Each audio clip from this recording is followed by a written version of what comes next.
بسم اللہ الرحمن الرحیم۔ سامعین کرام، آج ہم آپ کی خدمت میں جنات، شیاطین، آصب سے نجات کا ایک خوبصورت عمل پیش کرنے کی سعادت حاصل کرتے ہیں۔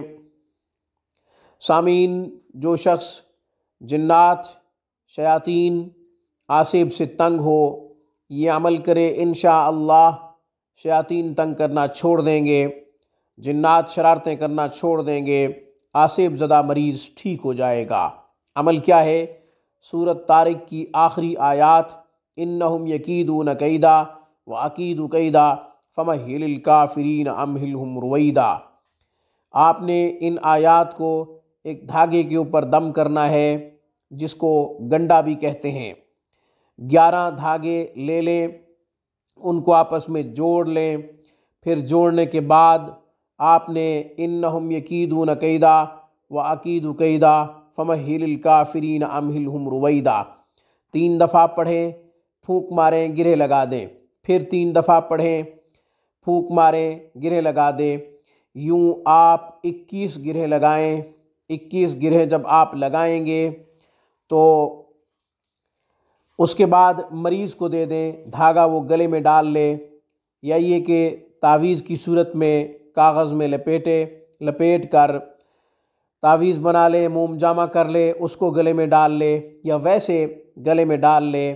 انشاءاللہ مریض کو جنات تنگ نہیں کریں گے، شیاطین شرارتیں نہیں کریں گے، اور اسی طریقے سے آصب زدہ مریض تندرست اور شفا یاب ہو جائے گا، اللہ کے فضل و کرم سے اور اس مبارک عمل کی برکت سے۔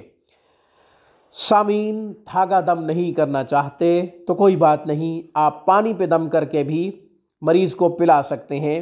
انہی آیات کو پانی پہ 41 دفعہ دم کریں، روزانہ کی بنیاد پہ وہ پانی پلائیں، روزانہ نیا پانی دم کریں، انشاءاللہ مریض اس پانی پینے کی برکت سے بھی ٹھیک ہو جائے گا جو آپ نے دم کیا ہے۔ اور اگر پانی بھی دم نہیں کیا جا سکتا، روزانہ کی بنیاد پہ مشکل ہے، کوئی پڑھنے کی قدرت نہیں رکھتا، تو پھر ان آیات کو لکھ لیجئے، ایک تعویذ بنا لیجئے، تعویذ بنا کر مریض کے گلے میں ڈال دیجئے۔ اس طریقہ کار کے مطابق بھی انشاءاللہ مریض تجربہ ہے کہ ٹھیک ہو جائے گا۔